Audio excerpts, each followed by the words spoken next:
of intellectual courage. This is why knowledge must be preserved, even when preserving it becomes dangerous. So what practical survival strategies can we extract from Hypatia's story? First, recognize when the rules are changing. When intellectual inquiry stops being valued and starts being dangerous, when asking questions becomes suspect, when your expertise makes you a target rather than protecting you, Hypatia missed these signs, or recognized them too late to adapt. Second, understand that institutions won't protect you. Orestes was the emperor's representative, but he couldn't save Hypatia from Cyril's militia. Official authority means nothing when unofficial power controls the streets.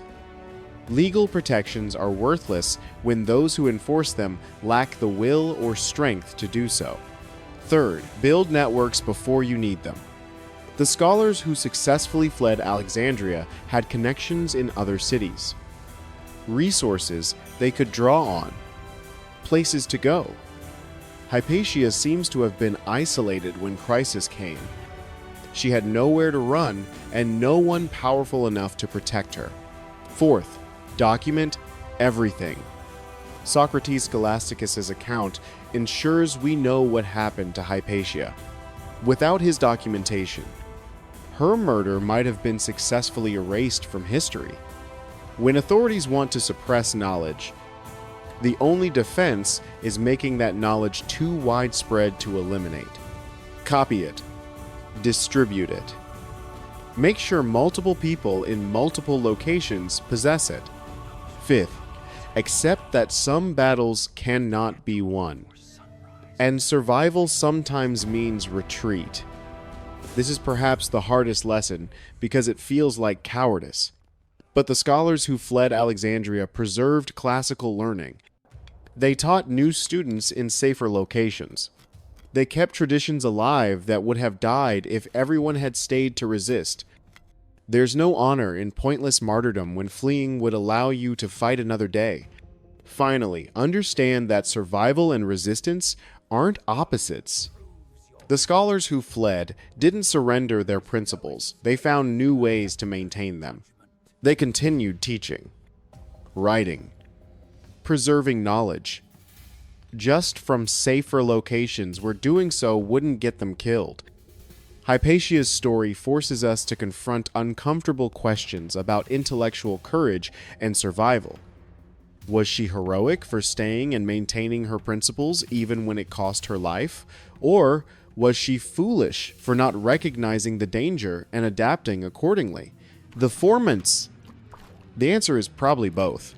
She was heroic in her refusal to surrender intellectual integrity. Heroic in continuing to teach, to advise, to represent the old Alexandrian ideal that knowledge transcends sectarian boundaries. But she was also tragically naive about how much that heroism would cost, about how completely the rules had changed, about the fact that pottery shards can destroy even the most brilliant mind when wielded by men certain of their righteousness. What would she have done differently if she'd known her fate?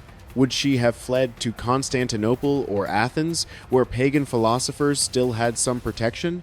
Would she have been more cautious about advising Orestes, less publicly visible, more careful about maintaining the appearance of Christian sympathy, even while privately teaching classical philosophy? We can't know. What we do know is that her death marked a turning point. The moment when it became undeniable that religious authority would not tolerate intellectual independence. That asking questions, pursuing truth, valuing knowledge over doctrine, these had become dangerous, fatal. Even the medieval period that followed saw scattered attempts to preserve classical learning. Monasteries copied ancient texts. Individual scholars risked persecution to teach forbidden ideas. Networks formed to protect dangerous knowledge.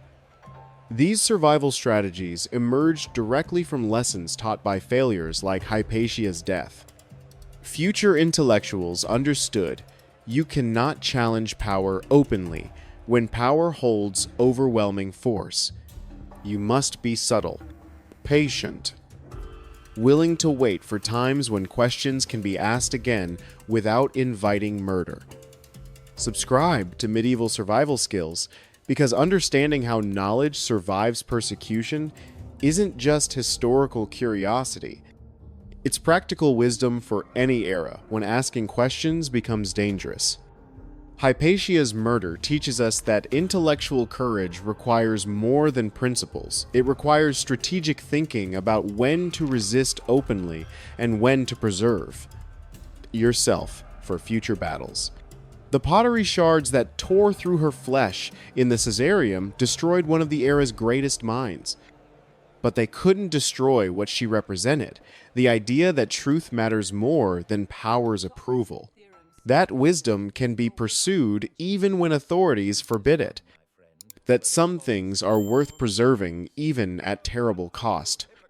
Those ideas survived because other scholars learned from her death, recognized that martyrdom, however noble, is less useful than survival when survival means keeping knowledge alive for future generations who might be free to use it.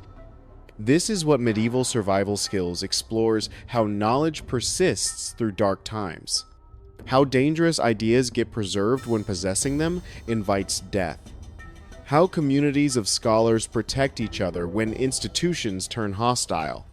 How copying, hiding, and quietly teaching can accomplish what open resistance cannot. Hypatia's story is tragic because her death was unnecessary. Had she understood the danger earlier, had she been willing to flee or adapt, she might have lived to teach for decades more. But her tragedy teaches survival lessons that saved countless others. That preserved classical learning through centuries when Christian authorities tried to eliminate it.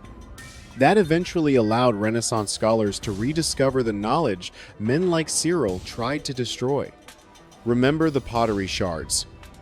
Remember Hypatia, naked in the Caesareum, while men who called themselves holy tore her flesh apart. Remember that this happened not in secret, not in darkness, but in broad daylight in Christianity's own headquarters. Remember, because this is what absolute authority does when it cannot tolerate questions.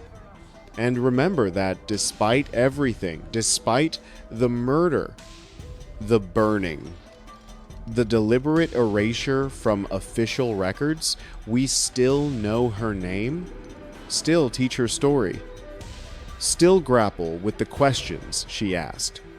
Cyril tried to delete her from history. He failed. She survived as idea, as symbol, as warning. That's the ultimate survival strategy become too important to forget. Subscribe to Medieval Survival Skills to learn how intellectuals navigated periods when knowledge itself became criminal. How they preserved dangerous ideas. How they built networks that authorities couldn't penetrate. How they chose when to resist and when to retreat. How they survived to pass wisdom to generations that could use it freely. Hypatia's death marked the end of classical Alexandria's intellectual freedom. But it also marked the beginning of new strategies for keeping learning alive in hostile times. Those strategies matter because history repeats, not identically, but rhythmically. Every era that values orthodoxy over inquiry, that punishes questions, that makes expertise dangerous, those eras require the survival skills medieval scholars developed. The skills that let knowledge persist even when power tries to eliminate it. Honor Hypatia by learning those skills. By understanding that intellectual courage requires strategic wisdom. by recognizing that the greatest resistance is survival itself, when survival means keeping truth alive for better times.